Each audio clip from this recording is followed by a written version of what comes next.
تبارك وتعالى في كلامه المجيد. أعوذ بالله من الشيطان الرجيم. بسم الله الرحمن الرحيم. يا أيها الذين أوتوا الكتاب آمنوا بما نزلنا مصدقا لما معكم من قبل أن نطمس وجوها فنردها على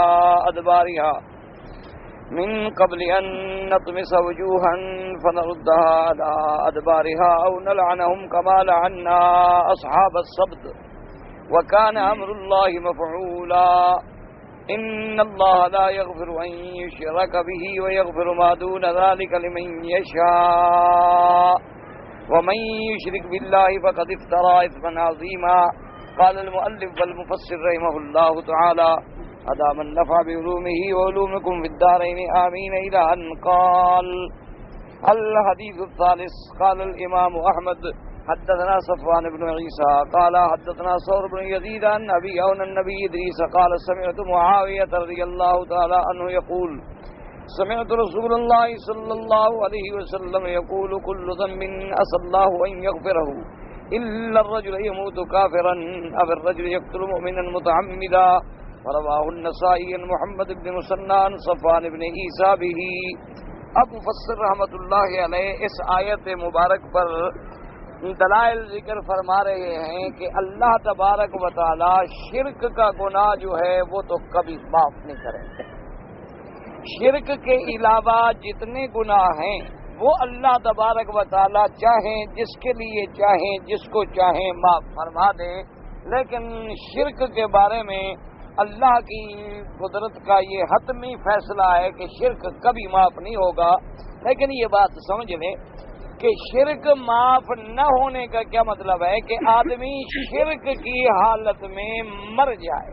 یہ بات سمجھ لیں اچھی طرح سے کہ آدمی اگر خدا نہ کرے اللہ بچائے شرک میں مر جائے. عشاء کے بعد شرک کے بعد اگر مر جائے تو اس کی بخشش جو ہے وہ بالکل نہیں ہے. اسی طرح کافر مر گیا, مشرک مر گیا, سیدھا جہنم.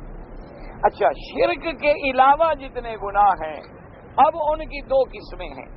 ایک قسم آپ پڑھ چکے ہیں کہ صغیرہ گناہ ہے جنہیں چھوٹے گناہ کہا جاتا ہے, اور دوسری قسم ہے کبیرہ گناہ ہے جنہیں بڑے گناہ جو ہلاک کر دینے والے ہیں, آدمی کو برباد کر دینے والے, جن میں کسی مسلمان کو ناحق قتل کرنا ہے یہ بھی اکبر الکبائر ہے. اسی طرح شرک جو ہے وہ بھی اکبر الکبائر ہے. اسی طرح زنا جو ہے وہ بھی کبیرہ ہے. اسی طرح سود کھانا جو ہے وہ بھی کبیرہ ہے. اسی طرح شرب خمر جو ہے نعوذ باللہ شراب منشیات کا وہ بھی کبیرہ ہے. اسی طرح کسی مسلمان عورت کو ناحق زنا کی تہمت لگانا, یعنی ایک عورت ہے بیچاری وہ گناہگار نہیں ہے لیکن تہمت لگائے تو یہ بھی کبیرہ ہے. اسی طرح مسلمانوں کی اور کافروں کی جنگ ہے اور پیٹھ دے کے بھاگ جانا یہ بھی کبیرہ ہے. تو بہرحال کبائر جو ہیں مشہور زیادہ جو ہیں وہ 70 ہیں لیکن 700 تک پہنچ جاتی ہیں کبائر. اس لیے اس پر علماء نے خصوصی کتابیں لکھی ہیں جیسے الزواجر ہے, اس کے اندر تمام کبائر کا تفصیل سے ذکر ہے. تو اب مسئلہ یہ سمجھیں کہ ایک آدمی مشرک تو نہیں ہے, عقیدہ ٹھیک ہے, اگر تو صغیرہ گناہ ہے, صغیرہ گناہ اللہ تبارک و تعالیٰ نیکیوں سے مٹا دیتے. یعنی اس نے وضو کیا, نماز پڑھی, طواف کیا, نفلی روزہ رکھا, صدقات, خیرات, ان الحسنات یذہبن السیئات, اچھائیاں جو ہیں وہ چھوٹے گناہوں کو مٹا دیتی. اچھا, اب اگر اس سے بڑا گناہ ہو گیا, اللہ معاف کرے, تو بڑے گناہ کے بعد اس نے سچے دل سے توبہ کر لی تب بھی گناہ ختم ہو گیا. بس وہ گناہ ختم ہو گیا, اس گناہ کی کوئی بات باقی نہیں رہی. لیکن شرط یہ ہے کہ وہ توبۃ نصوحہ ہو, یعنی توبہ جو ہے پکی ہو. اور توبہ کے لیے شرائط ہیں 3. ایک تو اس گناہ کو فوراً چھوڑ دے, دوسرا اپنی شرمندگی محسوس کرے کہ ہائے مجھ سے کیا ہو گیا, اور تیسرا پھر اس گناہ کو نہ کرنے کا وعدہ کرے. یہ ہے توبہ.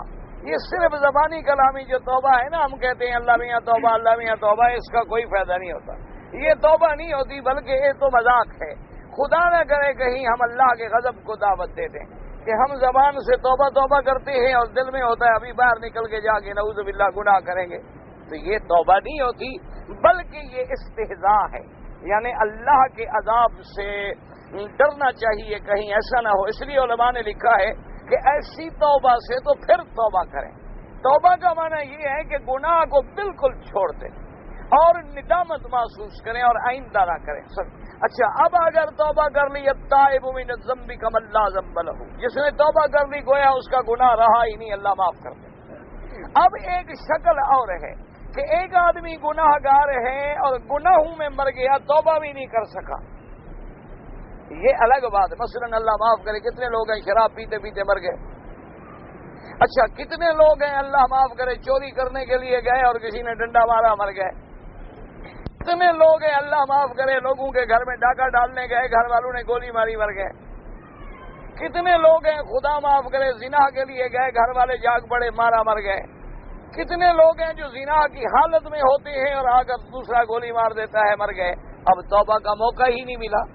تو اب ان کے بارے میں کیا ہوگا یہ مسئلہ سمجھیں۔ ان کا مسئلہ یہ ہے کہ یہ اللہ کی مشیت پر ہے کہ اگر اللہ تبارک و تعالی چاہے تو ان کے گناہ بھی معاف کر دیں، کیونکہ یہ شرک تو نہیں ہے نا، شرک سے ما سوا گناہ ہے، اور اگر اللہ چاہے تو ان کو گناہ کے برابر سزا دے دیں کہ بھئی فلاں گناہ کے لیے 1 سال 2 سال 10 سال 20 سال، لیکن ایک دن وہ جہنم سے ضرور نکلیں، کیونکہ ان کی موت ایمان پر ہے اور عقیدہ ان کا صحیح ہے۔ اس لیے ہمیشہ یاد رکھیں، موت کفر پہ آ جائے بخشش نہیں ہوگی، شرک پہ آ جائے بخشش نہیں ہوگی، اس کے علاوہ جتنی گناہ ہیں وہ اللہ کی مشیت پر ہیں، اللہ چاہے تو معاف فرما دیں اور اگر اللہ چاہے تو عذاب دیں اور عذاب کے بعد معاف فرما دیں، یہ باتیں ہوگی۔ اب ایک گناہ اور ہے جن کو کہا جاتا ہے حقوق العباد، کیا معنی آپ نے کسی سے قرض لیا ہے تو وہ حقوق العباد نہ توبہ سے معاف ہوگا اور نہ اللہ معاف کریں گے جب تک بندہ معاف نہ کرے، کیونکہ وہ بندے کا حق ہے، لہذا بندے کو ادا کریں، اگر ادا نہیں کر سکتے تو بندے سے معافی لے لیں، اپنی زندگی میں بخشوا لیں، ورنہ اس کی معافی اللہ تبارک و تعالیٰ نہیں دیں گے۔ اچھا، ہم نے اگر دنیا میں حق ادا نہ کیا تو قیامت والے دن اللہ تبارک و تعالیٰ ہماری نیکیاں کاٹ کے اس مدعی کو دیں گے، اور اگر نیکیاں پوری نہیں ہوں گی تو پھر اس کے گناہ ہمارے اوپر رکھیں گے۔ اس لیے بہرحال اس پر اب مفسر رحمت اللہ علیہ حدیث مبارک کی روشنی میں بیان فرما رہے ہیں۔ لیکن ایک گناہ جو ہے نا جی، کسی مومن کا قتل کرنا، وہاں قرآن میں جو سزا ہے وہ بظاہر الفاظ کا تقاضا یہ ہے کہ وہ قاتل بھی ہمیشہ جہنم میں رہے گا، لیکن اہل سنت والجماعت کا سلف صالحین کا بالاتفاق یہ فیصلہ ہے کہ قاتل جو ہے وہ ہمیشہ تو جہنم میں نہیں رہے گا، آخر ایمان والا ہے، لیکن اس کو بہت لمبی سزا ملے گی۔ اس لیے قرآن نے فرمایا وَمَن يَقْتُلْ مُؤْمِنًا مُتَعَمِّدًا فَجَزَاؤُهُ جَهَنَّمَ خَالِدًا فِيهَا، ہمیشہ جہنم میں۔ تو علماء فرماتے ہیں یہ وعید ہے، یہ تحدید شدید ہے، ورنہ اللہ تبارک و تعالی چاہے تو قاتل کو بھی بخش دیں گے۔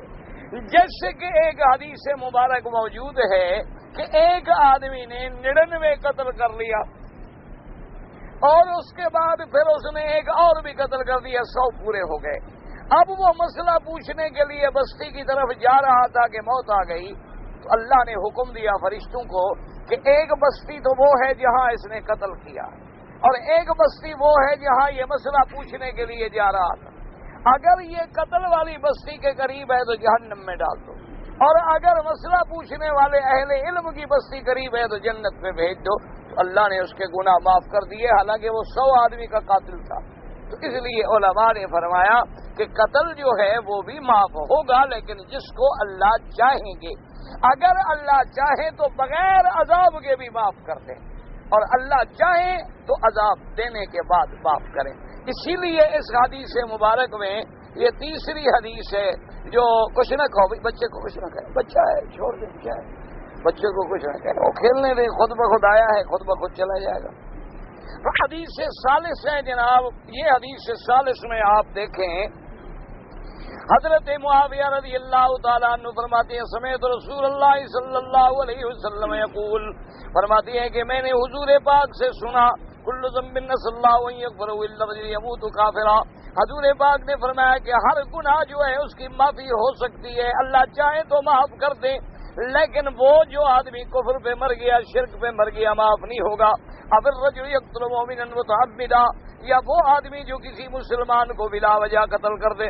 الحدیث الرابع قال الامام احمد حدثنا حاشم بن القاسم قال حدثنا عبد الحمید قال حدثنا الشعر قال حدثنا ابن تمیم ان ابا ذر رضی اللہ تعالی عنہ حدثه عن رسول اللہ صلی اللہ علیہ وسلم قال ان اللہ یقول یا عبدی ما عبدتنی ورجوتنی فانی غافر لک علی ما کان منک یا عبدی انک ان لقیتنی بقراب الارض خطایا ثم لقیتنی لا تشرک بی شیئا لقیتک بقرابها مغفرۃ تفرد به احمد بن هذا الوجه۔ اس حدیث پاک میں حضرت ابی ذر رضی اللہ تعالیٰ عنہ فرماتی ہیں کہ حضور پاک صلی اللہ علیہ وسلم نے فرمایا، اللہ تبارک و تعالیٰ فرماتی ہیں، اللہ اپنے بندے کو فرمائیں گے یا عبدی ما عبدتنی ورجوتنی، اے میرے بندے تو نے میری عبادت کی، تو نے مجھ سے امیدیں لگائیں، میں بھی تیری مغفرت کرنے کے لیے تیار ہوں۔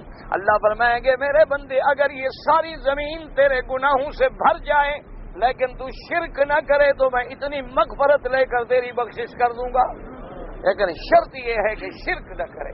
شرک ایک ایسی بلا ہے کہ اس کے بعد پھر معافی نہیں ملتی۔ ویسے بھی دنیا میں دیکھو ہر گناہ کی معافی ملتی ہے، لیکن کوئی بادشاہ کا باغی ہو تو بادشاہ بھی معاف نہیں کرتے، دنیا کی کوئی حکومت بھی اپنے باغی کو معاف نہیں کرتی۔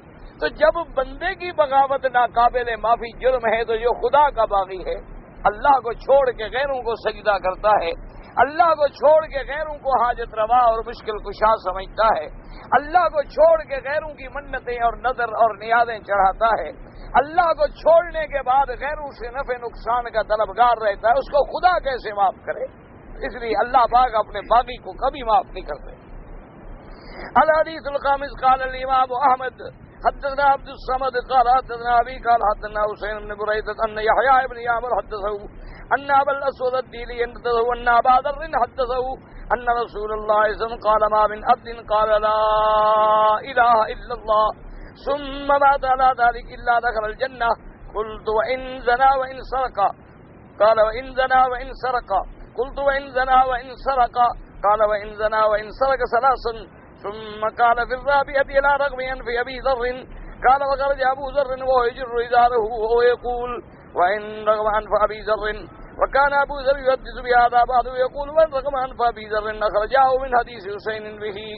اب اس روایت میں حضرت ابی ذر رضی اللہ تعالیٰ عنہ فرماتی ہیں کہ حضور پاک نے فرمایا کہ ما من عبد قال لا الہ الا اللہ، جس بندے نے یہ کلمہ شہادت ادا کیا اور شرط یہ ہے کہ اس پہ موت آ جائے، یہ یاد رکھیں، کیونکہ پھر اگر کافر بن گیا تو پھر تو بخشش نہیں ہوگی نا۔ اللہ معاف کرے، ساری زندگی کلمہ پڑھا قادیانی بن گیا پھر تو بخشش نہیں ہوگی، ساری زندگی کلمہ پڑھا اللہ معاف فرما ہندو بن گیا، کوئی اور بلا بن گیا، پھر تو معنی یہ ہوتا ہے من قال لا الہ الا اللہ، یعنی اسی پہ مر گیا۔ اچھا، اور یہ بھی یاد رکھو یہ اختصار ہے، یہ معنی نہیں کہ صرف لا الہ الا اللہ پڑھے اور محمد الرسول اللہ نہ پڑھے تو پھر تو مسلمان بن ہی نہیں سکتا، لیکن یہ قاعدہ ہوتا ہے کہ ایک جز کا ذکر کر دیا جائے تو دوسری جز جو ہے خود بخود معلوم ہوتی ہے، تو اول جز کا ذکر آ گیا اور معنی پورا ہوتا ہے کہ لا الہ الا اللہ محمد الرسول اللہ۔ حضور پاک نے فرمایا کہ جس کی موت کلمے پہ آ گئی وہ جنت میں داخل ہو گیا۔ اب صحابی نے پوچھا کہ یا رسول اللہ وَإِن زَنَا وَإِن سَرَقَ، کیا اس نے اگر زنا بھی کیا ہو، چوری بھی کی ہو، پھر بھی جنت میں جائے گا؟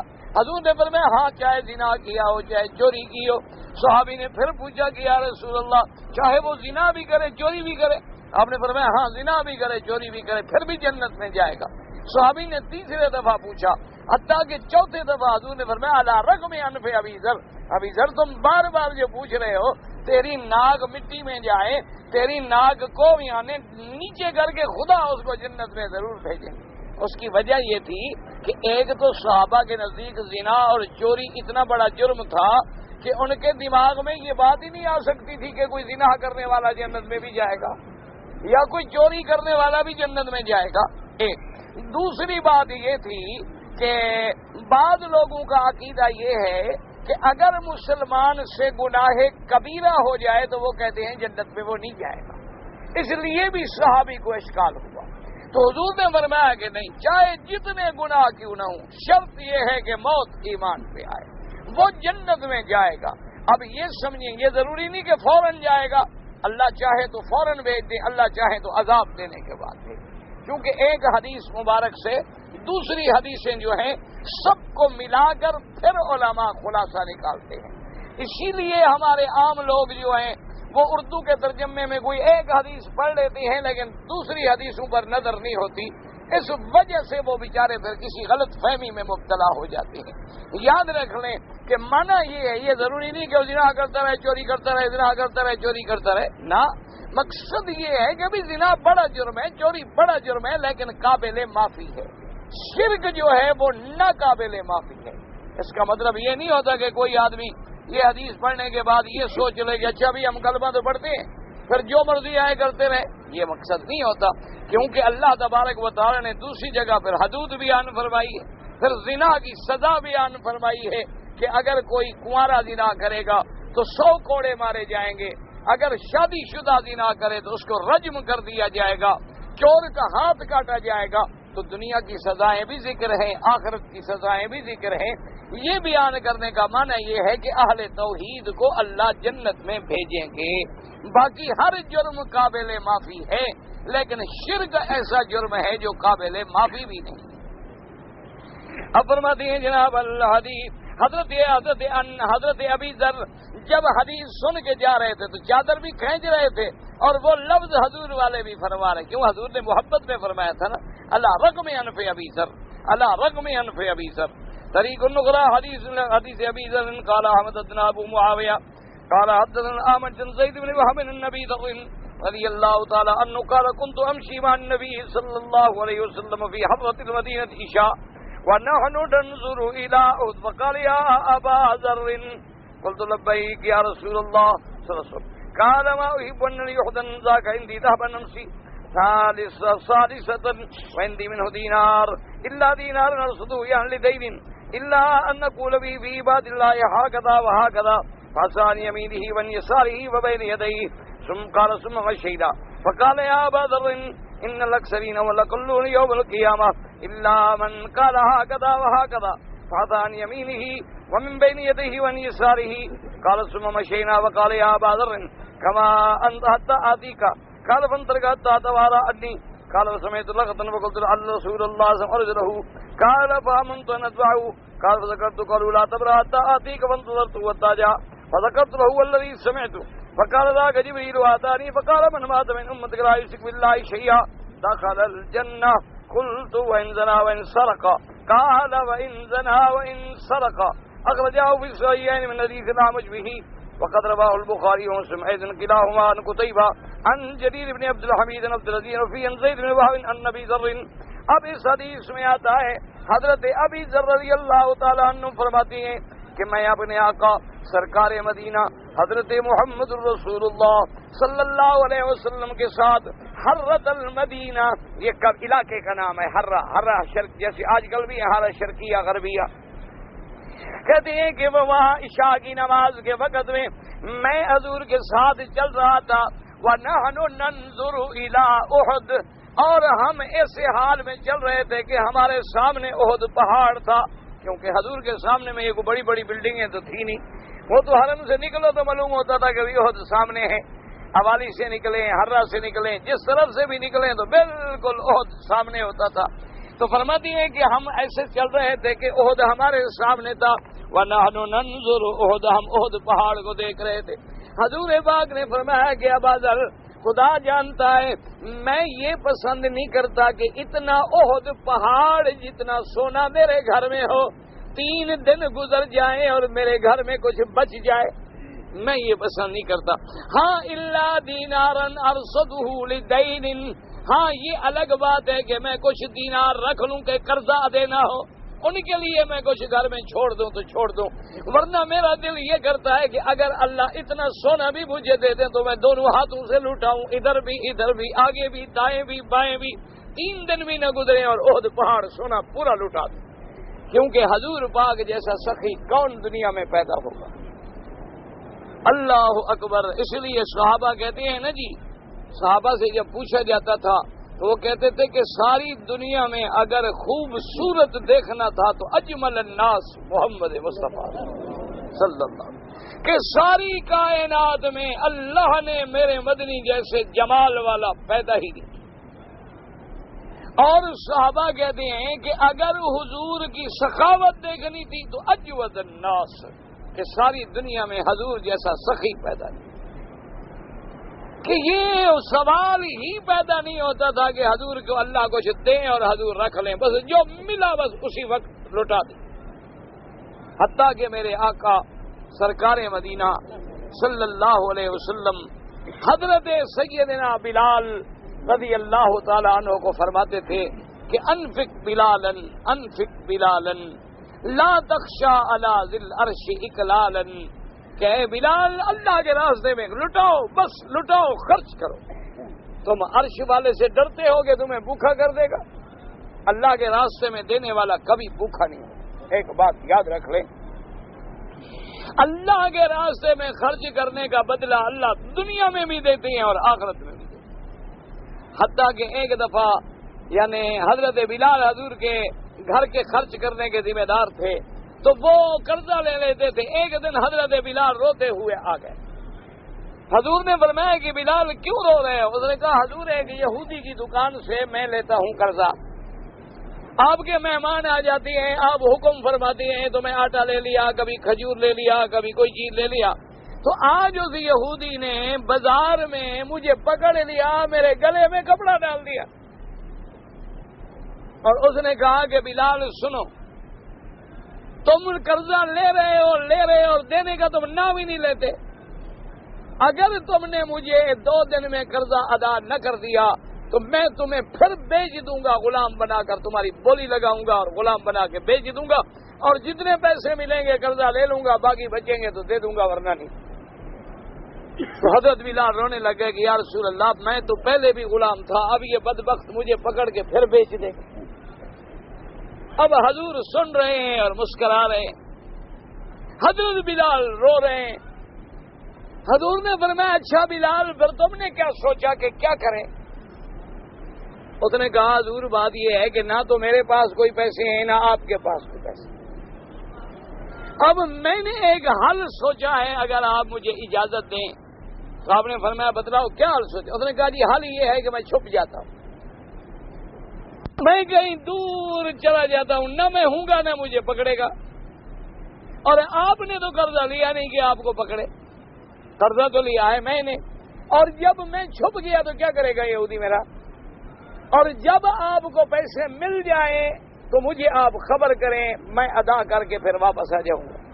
حضور نے فرمایا ہاں بھائی بات ٹھیک ہے، یہ تمہارا مشورہ ٹھیک ہے، لیکن تم بہرحال بھاگو نہیں، کہیں نہ جاؤ، تم رہو، جس کے نام پہ ہم نے لٹایا ہے اس کے خزانے میں تو کوئی کمی نہیں۔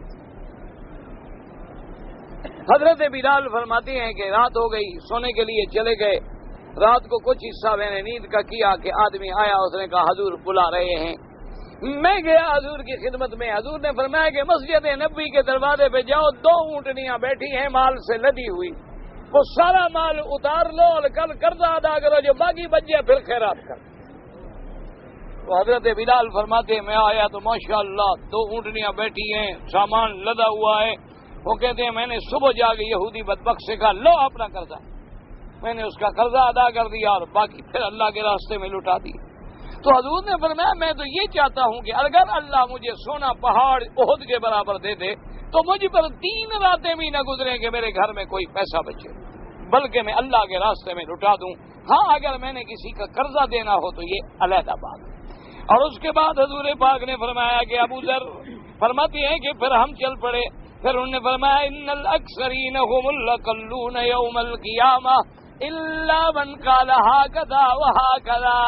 حضور نے فرمایا کہ آج دن کو تم سرمایہ دار دیکھتے ہو، بڑے بڑے ملٹی ملیونیر، بڑے بڑے پیسے والے یہی قیامت کے دن برے حال میں ہوں گے. ان کا برا حال ہوگا کہ ان کی دولت اللہ کے راستے میں تو لگی نہیں کہ کام آئے. دولت تو دنیا میں تباہ و برباد ہو گئی. اب قیامت والے دن دامن خالی ہوگا. ہاں فرمایا مگر وہ سرمایہ دار جس نے دنیا میں خیرات کی تھی اور اپنے پیسے کو اللہ کے راستے میں آگے پیچھے دائیں بائیں خرچ کیا تھا, اللہ تبارک و تعالیٰ اس کو بھی بڑے مرتبے عطا فرمائیں. اسی لیے حدیث میں آتا ہے کہ سخی انسان جو ہے وہ اللہ کے قریب ہے, جنت کے قریب ہے اور جہنم سے دور ہے, اور سخی اللہ کو محبوب ہے, اور بخیل بندہ جو ہے وہ اللہ سے دور ہے اور جہنم کے قریب ہے. اللہ تبارک و تعالی ہر مسلمان کو اپنے راستے میں, صحیح راستے میں, حلال کے راستے میں خرچ کرنے کی توفیق عطا فرمائے. حضرت امیر معاویہ رضی اللہ تعالی عنہ نے حضرت حسن رضی اللہ تعالی عنہ کی خدمت میں ہدیہ بھیجا. اس زمانے میں یعنی آپ اندازہ کریں کہ آج سے 1418 سال یا تقریباً 1318 سال پہلے 30,000 درہم کی کیا ویلیو ہوگی. اس دور میں 30,000 درہم آئے. حضرت حسن کو ہدیہ ملا. حضرت حسن نے حکم دیا غلاموں کو بھی لٹاؤ لٹاؤ, شام تک ختم. حضرت امیر معاویہ رضی اللہ تعالیٰ عنہ کو اطلاع ملی کہ حضرت آپ جو بھی اہل بیت کو خیرات یا ہدیہ بھیجتے ہیں وہ تو سارا لٹا دیتے ہیں, تو ایسے لوگوں کو دینے کی کیا فائدہ ہے کہ جن کو بھیجیں 30,000 40,000 10,000 شام کو ختم. تو مہربانی کر کے اس کو پیسے نہ بھیجا کریں. حضرت امیر معاویہ نے خط لکھا حضرت حسن رضی اللہ تعالیٰ عنہ کو کہ آپ اہل بیت کے سردار ہیں, آپ سیدنا علی اور محمد مدنی پاک کی اولاد ہیں, میں یہ تو کر نہیں سکتا کہ آپ کو ہدیہ نہ بھیجوں, یہ تو میری طاقت نہیں, لیکن مہربانی کریں کچھ طرح ہاتھ کو بھی روکیں. یہ کیا ہے کہ جو آیا لٹا دیا اسی دن, یہ اسراف بھی تو اللہ کو پسند نہیں ہے. حضرت حسن کو جب خط ملا تو اسی خط کے پیچھے لکھا کہ معاویہ تم نے شاید یہ نہیں سنا کہ اسراف وہ ہوتا ہے جو حرام میں خرچ ہو, حلال میں تو اسراف ہوتا ہی نہیں, تو پھر اسراف کا کیا معنی. اسراف وہ ہے جو اللہ کی ناراضگی والے کاموں میں خرچ کریں, چاہے ایک دھیلا بھی خرچ کریں وہ گناہ ہے اور اسراف. اللہ کے راستے میں اگر ساری دنیا بھی لٹا دیں تو کوئی اسراف نہیں. بھئی ہم تو ہاتھ روک نہیں سکتے, تم آئندہ ہدیہ نہ بھیجو تو تمہاری مرضی ہے, اللہ ہمیں کہیں اور سے بھیج دے گا. یعنی آپ اندازہ فرمائیں ان کی سخا و جود کا کہ ان کے پاس جب بھی اللہ نے کچھ بھیجا ہے تو اسی وقت انہوں نے اللہ کے راستے میں لٹا دیا ہے. اب جناب حضرت ابی ہریرہ فرماتے ہیں کہ پھر چل پڑے ہم حضور صلی اللہ علیہ وسلم کے ساتھ آگے گئے. اب جب آگے گئے تو حضور نے فرمایا کہ آپ ابا ذر کما انت حتی آتی کا, آپ نے فرمایا ابا ذر یہیں کھڑے رہو, اسی جگہ کھڑے رہو, اسی جگہ سے نہ ہلنا, میں جب تک تمہارے پاس نہ ہوں تم کہیں نہیں جانا. میں نے کہا ٹھیک ہے یا رسول اللہ صلی اللہ علیہ وسلم. فرماتی ہے کہ حضور مجھے چھوڑ کے دور چلے گئے حتی توارا, حتیٰ کہ حضور مجھ سے چھپ گئے. کہتے ہیں کہ جب چھپ گئے فسمعت لغتن, میں نے صوت آواز سنی, میں ڈر گیا. میں نے کہا خدا نہ کرے کوئی دشمن چھپا بیٹھا تھا اور حضور صلی اللہ علیہ وسلم پہ کہیں کسی بدبخت نے حملہ نہ کر دیا. کہتی ہے کہ میں نے ارادہ کیا کہ میں دوڑ کے جاؤں پتہ کروں گی کیا آواز ہے, لیکن کہتے ہیں کہ پھر مجھے بات یاد آ گئی کہ حضور کا حکم ہے کہ تم نے اس جگہ سے ہلنا ہی نہیں.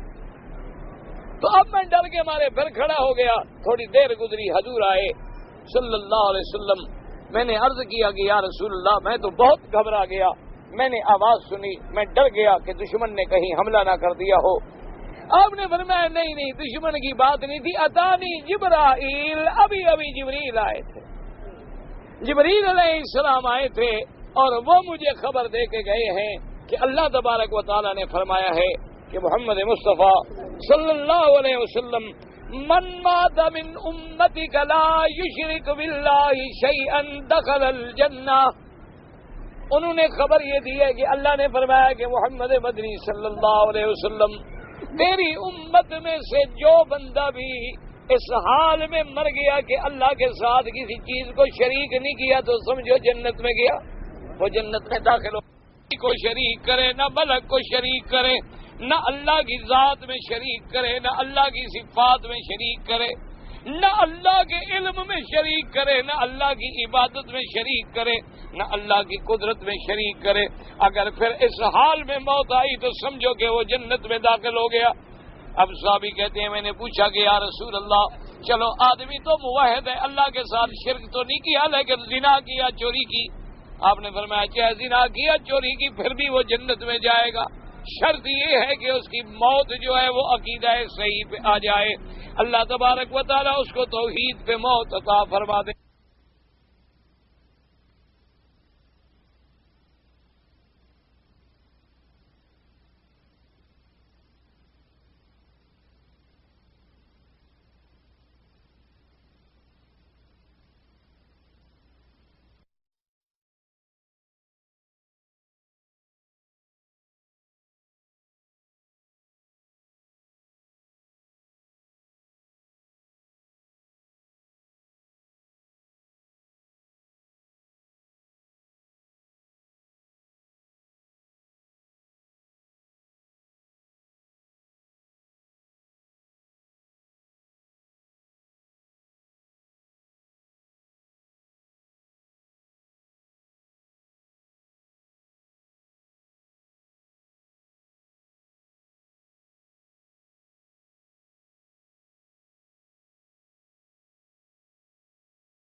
دعا کریں کہ اللہ پاک ہم سب کو اور کلمے پڑھنے والوں کو عقیدہ توحید پہ موت نصیب فرمائیں.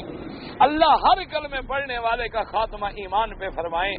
اللہ تبارک و تعالی ہمیں شرک جیسی بلاؤں سے بچائیں اور ہر مسلمان کو بدعات سے اور شرک سے بچائیں. مسلمانوں کوشش کیا کرو، سب سے پہلے یاد رکھیں سب سے پہلے بدعت ہوتی. اب دیکھو نا جو لوگ بڑے بڑے نشائی بنتے ہیں نا، ابتدا سگریٹ سے ہوتی. پہلے سگریٹ شروع کرتے ہیں، پھر بنتے بنتے بنتے بنتے بنتے برباد ہو. اسی طرح شرک کی جو پہلی سیڑھی ہے وہ بدعت ہے کہ آدمی پہلے بدعت میں پڑتا. اب بدعات میں پڑھتے پڑھتے پڑھتے پڑھتے پڑھتے نتیجہ کیا نکلا کہ شرک تک جاتا. ابتدا تو یہ ہے نا جی کہ بھائی حضرت کی مزار پہ جانا ہے اور عرس شریف میں شرکت کرنی ہے، یہ ابتدا ہوئی. اچھا بھی اب ذرا مزار پہ چادر مبارک بھی چڑھانی ہے. اب نمبر 2 آگے آ گیا. اب جناب مزار پہ چادر چڑھانی ہے، رات کو دیے جلانے ہیں، اور پھر جناب بات یہ ہے کہ مزار پہ آئے ہیں، مرشد کا مزار ہے، اگر چوم لیں گے تو کیا فرق پڑتا ہے، صرف پیار ہے نا، محبت کی بات ہے نا، پھر چومنے پہ آ جائیں گے. اب چومنے سے جب آگے نکلیں گے تو پھر جھکنے پہ آ جائیں گے.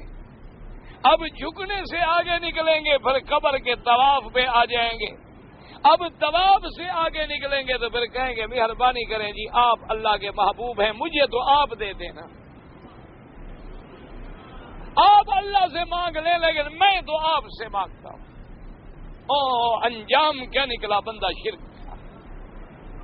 اسی طرح شرک پہلے دن نہیں آتا. کوئی بندہ دنیا میں مشرک بننے کے لیے تیار نہیں، لیکن وجہ کیا ہوتی ہے کہ قدم قدم قدم چلتے چلتے چلتے چلتے انجام کیا ہے کہ شرک کی گہرائیوں میں گر جاتا ہے. اچھا بعض لوگ پڑھیں گے بھئی اللہ نے شہداء کو زندہ رکھا ہے. ٹھیک ہے بھئی، قرآن کہتا ہے ہمارا ایمان. انہوں نے کہا جب شہید زندہ ہے تو پھر اس سے مدد بھی مانگو. اب دیکھیں عقیدہ کیا تھا اور تان کہاں ٹوٹی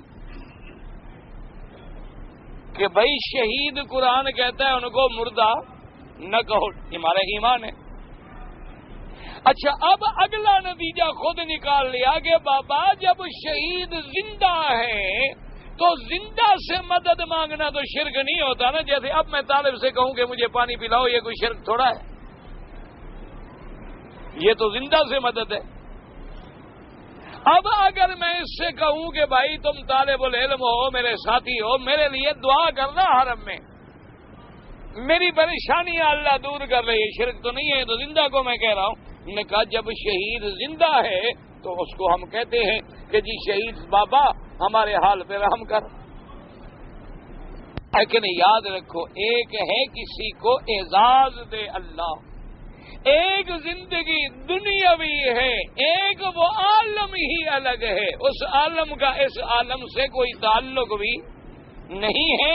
اللہ نے ان کو اعزاز بخشا ہے کہ جن کو تم دیکھ رہے ہو کہ ٹکڑے ٹکڑے ہو گئے ہیں، ان کو تم ایسا مردہ بے وقار نہ سمجھو. میں نے تو ان کی روحوں کو بھی پرندوں کے سر بدن میں داخل کر کے جنت کی سیر کے لیے چھوڑ دیا. لیکن وہ عالم الگ ہے، یہ عالم الگ ہے. یاد رکھو مثلا ہم جنت میں جب داخل ہوں گے سب زندہ ہوں گے یا مردہ؟ ہاں جی دعا کرو نا اللہ داخل کرے جنت میں. بھئی اللہ کریم ہے نا، کعبے میں بھی تو لے آیا ہے. کون سے ہمارے عمل ہیں ہم کعبے میں آنے کے قابل تھے؟ ہم خدا کے گھر میں آنے کے قابل ہیں؟ تو اس نے کرم فرما کے یہاں اگر بٹھا دیا ہے تو جنت میں بھی تو بھیج سکتے ہیں. گو جنت میں جانے کے بھی ہم لائق نہیں، قابل نہیں، لیکن وہ کریم ہے، اگر کعبے میں بٹھا دیا تو جنت میں بھی بٹھا سکتے ہیں. اچھا جب جنت میں داخل ہوں گے زندہ ہوں گے یا مردہ؟ ہاں جی زندہ ہوں گے ماشاءاللہ. بوڑھے ہوں گے یا جوان؟ ہاں جی بیمار ہوں گے یا تندرست؟ تندرست. نماز ہوگی وہاں؟ کیوں؟ زندہ بھی ہیں نماز نہیں، تندرست بھی ہیں، ہٹے کٹے بھی ہیں ماشاءاللہ. این شباب کا عالم بھی ہے، 70 بیویاں بھی گھر میں رکھی ہوئی ہیں لیکن نماز نہیں، روزہ، حج، زکوٰۃ، خیرات، صدقات ہوں گے؟ کیوں نہیں ہوں گے؟ کہ کہیں وہ عالم الگ ہے، یہ عالم الگ ہے. سمجھ لیں، عالم دنیا الگ ہے، عالم آخرت الگ ہے، عالم دنیا کے احکام الگ ہیں، عالم آخرت کے احکام الگ ہیں. دنیا اور آخرت کے درمیان میں جو دیر ہے یہ عالم برزخ ہے. عالم برزخ کے بھی احکام اور ہیں. جیسے دنیا میں زندہ سے مانگنا جائز ہے، زندہ کو دعا کے لیے کہنا جائز ہے، ایک دوسرے کی امداد اعانت کرنا جائز ہے، لیکن یہ مسئلہ عالم برزخ میں بھی نہیں چلتا، کیونکہ وہ عالم ہی الگ ہے. اس عالم کے احکام وہاں مرتب نہیں ہو سکتے، اس عالم کے احکام یہاں مرتب نہیں ہو سکتے. اس لیے لوگ پھر دھوکہ دیتے ہیں. او بھائی، جب قرآن کہتا ہے شہید زندہ ہے، جب زندہ ہے تو زندہ سے مانگنا جائز ہے، اور جب شہید زندہ تو نبی کا شان تو شہید سے کروڑ درجہ اونچا ہے. تو اللہ کے نبی بھی زندہ، ہمارا ایمان ہے زندہ، لیکن وہ عالم الگ ہے، وہ جہان الگ ہے. یہ جہان دارالعمل ہے، اگلا جہان دارالجزا ہے. جو عمل ہے وہ یہاں ہے، آگے تو بدلہ ہی بدلہ ہے، آگے تو خیر ہی خیر ہے. ان سے مانگنا، کسی مزار پہ جا کر براہ راست سوال کرنا جو ہے یہ شرک ہے. اور اللہ ہر مسلمان کو شرک سے بچائے، اللہ ہر مسلمان کو بدعت سے بچائے. اچھا، اور ایک بات یاد رکھیں، علماء نے بڑی عجیب بات لکھی ہے. انہوں نے لکھا ہے کہ اگر دنیا میں کوئی آدمی اللہ نہ کرے، اللہ نہ کرے، اللہ نہ کرے، شرابی ہے، زانی ہے، ڈاکو ہے، قاتل ہے، چور ہے، امید کرو کہ کبھی کبھی توبہ کر لے. انہیں لکھا ہے کہ زانی پر امید ہے توبہ کر لے، شرابی پہ امید ہے کبھی کبھی اللہ چاہے تو توبہ کر لے، لیکن بدعت والے پہ امید بہت کم ہے. کیا وجہ؟ کہ شرابی شراب پیتا ہے لیکن شراب کو اچھا نہیں سمجھتا. جب ہوش آ جائے نا، نشہ ختم ہو، کہتے یار دعا کرو میں مصیبت میں، بھائی میں عذاب میں پھنس گیا ہوں، دعا کرو میں ایک بلا میں. ڈاکو ہے، ڈاکے مارتا ہے، لیکن جب دماغ ٹکانے پہ ہو کہتے یار کیا کریں، بس ایک بری صحبت میں آ گئے، دعا کرو اللہ ہمیں. یعنی وہ اس کام کو برا سمجھتا ہے. جب برا سمجھتا ہے تو کبھی نہ کبھی توبہ بھی نصیب ہو سکتی ہے. لیکن بدعت کرنے والا جو بدعت کر رہا ہے وہ بدعت کو برا نہیں سمجھتا، بلکہ بدعت کو دین سمجھتا ہے. اب دین سے توبہ کیسے کرے؟ وہ جو بدعت کر رہا ہے اس نے تو بدعت کو کیا سمجھا ہوا ہے؟ دین کے. بھئی یہ تو دین کا کام ہے. انہوں نے کہا جناب ہم کل خانی کرتے ہیں، تیسرے دن خیرات ہی کرتے ہیں نا، 7 جمعراتیں کرتے ہیں، کیوں وہابیوں کو کیا تکلیف ہے؟ ہم خیرات کر رہے ہیں. چیلم کرتے ہیں جناب، ہم خیرات ہی کر رہے ہیں نا. یہ دیکھو جی قرآن شریف لے کے ہم مردے کو بخشوا رہے ہیں، خیرات کر رہے ہیں نا، مولوی کو باقاعدہ پیسے دے رہے ہیں. تو جب وہ دین سمجھے ہوئے ہے، اسی لیے قرآن کہتا ہے کہ کافر جب کفر کرتا ہے، مشرک جب شرک کرتا ہے، یحسبون انہم یحسنون صنعا، وہ یہ گمان کرتے ہیں کہ ہم تو بڑا اچھا کام کر رہے ہیں. تو جب اچھے کام کرنے والا کبھی اچھے کام سے بھی توبہ کرتا ہے. اس لیے بدعت والوں کو اللہ چاہے تو توبہ کی توفیق ہوتی ہے، ورنہ بڑا مشکل ہے. اس لیے دعا کریں اللہ ہر بدعت والے کو بدعت سے بچائے، اللہ ہر شرک والے کو شرک سے بچائے، اللہ ہر کلمے پڑھنے والے کا خاتمہ ایمان پہ فرمائے، اور اللہ حوض کوثر پہ حضور سرکار مدنی کے ہاتھوں سے ایسا پانی پلائے کہ پھر کبھی پیاس نہ لگے، اور حضور کی اللہ شفاعت اور قرب نصیب فرمائے، اور دنیا میں اللہ ہمیں حضور کی محبت اور اللہ کرم فرمائے تو حضور کی زیارت بھی نصیب فرمائے. اب تو خواب میں ہو سکتی ہے، وہ بھی اللہ راضی ہو، وہ بھی اللہ راضی ہو. ہم اس قابل تو ہے نہیں، کون سے ہمارے اعمال ہیں اچھے کہ ہمیں زیارت ہو؟ ہم لوگ تو رات کو سوتے ہیں تو ماشاءاللہ اخباریں پڑھتے ہیں جس میں 500 عورتوں کی فوٹو ہوتی ہیں، رسالے پڑھتے ہیں تو ماشاءاللہ سارے عورتوں کے فوٹو سے بھرے ہوتے ہیں۔ ہمیں کیا خواب میں حضور کی زیارت ہوگی؟ جب ہمارے گھر میں فوٹو، آگے فوٹو، نیچے فوٹو، اوپر فوٹو، سامنے دیواروں پہ فوٹو، اور جناب فلمیں اور یعنی 24 گھنٹے منکرات میں ہم گھرے ہوئے ہیں۔ بس وہ کریم ہے، نکال لے تو اس کی مرضی، وہ اگر ہمیں اس کیچڑ سے نکال لے، بچا لے تو اس کی مرضی ہے، ورنہ ہمارا ماحول ایسا بن چکا ہے کہ اللہ تبارک و تعالیٰ معاف فرمائے، چاہے عرب ہو یا عجم ہو، ماحول اتنا بگڑ چکا ہے کہ ہر بندہ منکرات کی دلدل میں دھس گیا ہے، اور شیطان ننگا ناچ رہا ہے۔ نہ ہمارے گھروں میں دین ہے، نہ ہمارے کمروں میں دین ہے، نہ ہمارے اولادوں میں دین ہے، نہ ہماری بیٹے بیٹیوں میں دین ہے۔ بعض ایک رسم میں اگر باپ نماز پڑھتا ہے تو کیا ہو گیا، بیوی پردہ نہیں کرتی۔ اگر شوہر تہجد گزار ہے اور بیوی جین کی پینٹ پہن کے پھرتی ہے تو کیا فائدہ ہو گیا؟ اس کے تہجد پڑھنے کا کیا فائدہ؟ اگر آپ بڑے نمازی ہیں لیکن گھر میں فلمیں چلتی ہیں تو اس نماز پڑھنے کا کیا فائدہ؟ اگر آپ اپنے آپ کو ماشاءاللہ صف اول میں بٹھائے ہوئے ہیں اور اولادیں صبح کو سوتی رہتی ہیں اور فجر کی نماز ادا نہیں کرتی تو ہماری اس صف اول میں بیٹھنے کا کیا فائدہ؟ یہ تو بس ہم بالکل اس مسئلے پہ پہنچ گئے ہیں کہ جیسے قرآن پاک نے فرمایا نا کہ وَكُنْتُمْ عَلَى شَفَا حُفْرَةٍ مِّنَ النَّارِ فَأَنْقَذَكُم مِّنْهَا، کہ تم تو جہنم کے بالکل کنارے پہ تھے اور گرنے والے تھے کہ اللہ نے نکال لیا، بچا لیا۔ اس لیے دعا کرو کہ اللہ اب بھی ہمیں بچا لے، ورنہ اب ہم بالکل جہنم کے گڑھے کے کنارے پہ پہنچے ہوئے ہیں۔ کلمہ پڑھنے والا قاتل ہے، کلمہ پڑھنے والا زانی ہے، کلمہ پڑھنے والا اپنی بیٹیوں کی عزت بیچتا ہے، کلمہ پڑھنے والا بھائی اپنی بہنوں کو ٹیکسی چلاتا ہے، کلمہ پڑھنے والے جس منہ سے درود شریف پڑھتے ہیں، جن آنکھوں سے کعبہ اور روضہ رسول دیکھتے ہیں، گندی عورتوں کے فوٹو دیکھتے ہیں، کلمے پڑھنے والوں کے گھر میں بے حیائی ہے، اللہ کے نبی کے نام لینے والوں کے گھر میں بے پردگی ہے، عصمت ہے، عریانی ہے، فحاشی ہے، عیاشی ہے، حرام کاری ہے، اور سب سے بڑا عذاب جو ہے وہ سود کی لعنت ہے۔ بڑے بڑے داڑھیوں والے، ہر سال حج کرنے والے، ہر سال اللہ کے کعبے کو دیکھنے والے، ساری آمدنی جو ہے وہ سود کی ہے، اللہ کے ساتھ جنگ لڑ رہے ہیں، حرام کھا رہے ہیں، پھر اس عبادت کرنے کا کیا فائدہ ہے؟ مجھے آپ بتائیں ایسی باتوں کا کیا فائدہ؟ جب ہمارے اندر سود کا پیسہ ہوگا تو ہماری تہجد قبول ہو جائے گی۔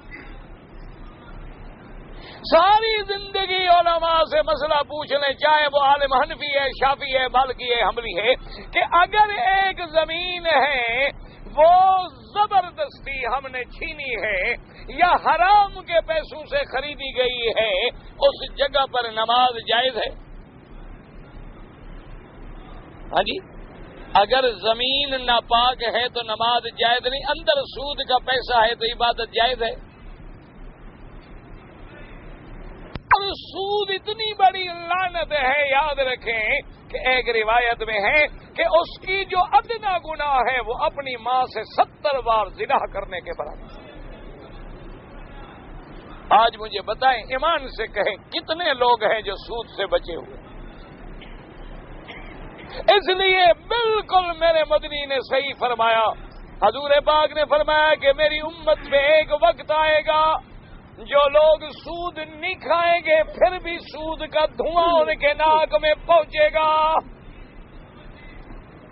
سود نہیں کھائیں گے لیکن حالات ایسے بن جائیں گے کہ مجبور۔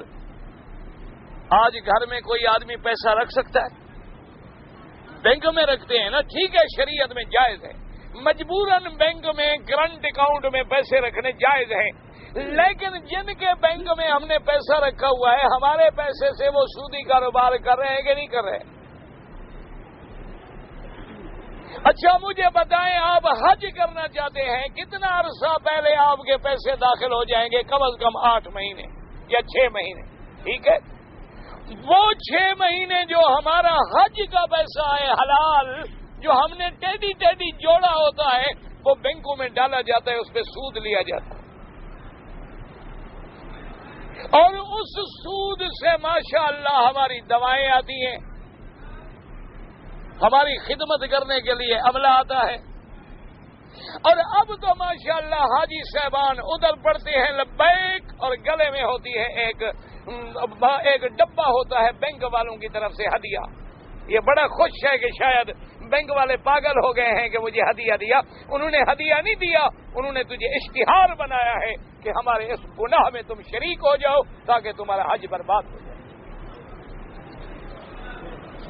کوئی چھتری لے کے پھر رہا ہے، کوئی بٹوا لے کے پھر رہا ہے، کوئی جناب ڈبہ لے کے پھر رہا ہے، اور زبان پہ لبیک اللہم لبیک۔ اللہ فرماتے بدبختی ہے، گلے سے لعنت تو اتار پھر لبیک پڑھ۔ ہر حاجی خوش ہے، مفت کا مال ہے، کون چھوڑے؟ مولویوں کو جو مال دیتے ہو، مولویوں نے کبھی چھوڑا؟ ایمان سے کہو، کبھی پوچھا ہے مولویوں نے کہ یہ زکوٰۃ ہے، صدقہ ہے، خیرات ہے، نفل ہے، میں لینے کا مستحق ہوں؟ نہیں، بس آپ نے جو دیا جیب میں ڈالا، سبحان اللہ، ماشاء اللہ جی، جزاکم اللہ۔ انا للہ و انا الیہ راجعون۔ اللہ تبارک و تعالی رحمت فرمائے۔ اللہ سے دعا کرو اللہ ہمیں اپنا محتاج کرے، کسی بندے کا محتاج۔ اور یاد رکھو، جب تک مولوی اور پیر حلال نہیں کھائے گا لوگ نہیں ٹھیک ہو سکتے۔ جب تک انجن صحیح نہیں ہوگا تو پٹڑی پر ٹرین چلے گی کیسے؟ ڈبے کیسے چلیں گے؟ انجن ہی خراب ہو گئے، انجن ہی فیل ہو گئے، ڈبے کھڑے رہیں گے۔ انجن پٹڑی سے اتر گیا تو پوری ٹرین خود بخود اتر جائے گی۔ اس لیے ہمیشہ یاد رکھیں، ہماری نمازوں میں کوئی لذت نہیں، ہمارے طواف میں کوئی لذت نہیں۔ آپ اللہ کے گھر میں بیٹھے ہیں، کتنے آدمی ہیں جن کو دعا مانگنے میں رونا آتا ہے؟ کتنے آدمی بیٹھے ہوئے ہیں جن کو رات تہجد پڑھنے میں رونا آتا ہو؟ وجہ کیا ہے؟ دل ہمارے پلید ہو گئے ہیں، دلوں پہ زنگ لگ گیا ہے، رونا نصیب ہی نہیں ہوتا۔ ہم ملتزم پہ کھڑے ہوتے ہیں، دعا مانگ رہے ہوتے ہیں، یا اللہ یا اللہ یا اللہ، اور پتہ ہی نہیں کہ کیا کہہ رہے ہیں۔ ایک رسم دنیا داری ہے، ایک بات ہے ادا ہو رہی ہے۔ ورنہ یاد رکھو، خدا کا کعبہ ہو، ملتزم کا مقام ہو، مقام ابراہیم ہو، حتیم ہو، حجر اسود ہو، ہاتھ اٹھاؤ مانگو اور نہ ملے، یہ ہو سکتا ہے؟ یہ ہو سکتا ہے کہ مانگو اور پھر نہ ملے؟ اگر خدا کے گھر سے بھی نہیں ملتا تو پھر کہاں ملتا ہے؟ بتوں کے پاس ملتا ہے۔ وجہ کیا یہ ہے کہ اللہ پاک فرماتے ہیں، جیسے کہ کسی شاعر نے کیا خوب کہا ہے کہ ہم تو مائل بکرم ہیں، کوئی سائل ہی نہیں۔ اللہ فرماتے ہیں میں تو دینے پہ تیار ہوں، کوئی مانگنے والا بھی تو ہو نا۔ مانگنے والا نہیں، ہماری زبانیں گندی، ہمارے دہن گندے، ہمارے کپڑے گندے، ہمارا عقل حلال نہیں، کھانا حلال نہیں، پینا حلال نہیں، کہاں دل سے دعا نکلے؟ ورنہ یاد رکھو، محدثین نے لکھا ہے کہ ہمارا تجربہ ہے کہ جو دعا ہم نے ملتزم پہ مانگی ہے وہ کبھی خالی نہیں گئی۔ وجہ کیا تھی؟ کہ مانگنے والے بھی تو پاک تھے، ہاتھ جب اٹھتے تھے وہ بھی تو پاک تھے۔ آج ہم نمازیں پڑھ پڑھ کے مر جاتے ہیں، بارش نہیں برستی، اور برستی ان دنوں میں ہے جب فصل تیار ہو اس کو تباہ کر دیتی ہے۔ اس لیے خدا کے لیے اس کا علاج کیا ہے؟ توبہ، اللہ کی طرف رجوع کریں، اس کے علاوہ کوئی حل نہیں۔ اور یہ وہ حدیث مبارک ہے، اخرجہ فی الصحیحین من حدیث الاعمش بھی وقت رواہ البخاری و مسلم ایضا کلاہما عن قتیبہ۔ اب مفسر رحمۃ اللہ علیہ فرماتی ہیں کہ یہ حدیث مبارک جو ہے صحیحین میں ہے، امام بخاری اور امام مسلم رحمۃ اللہ علیہ نے بھی روایت فرمایا ہے۔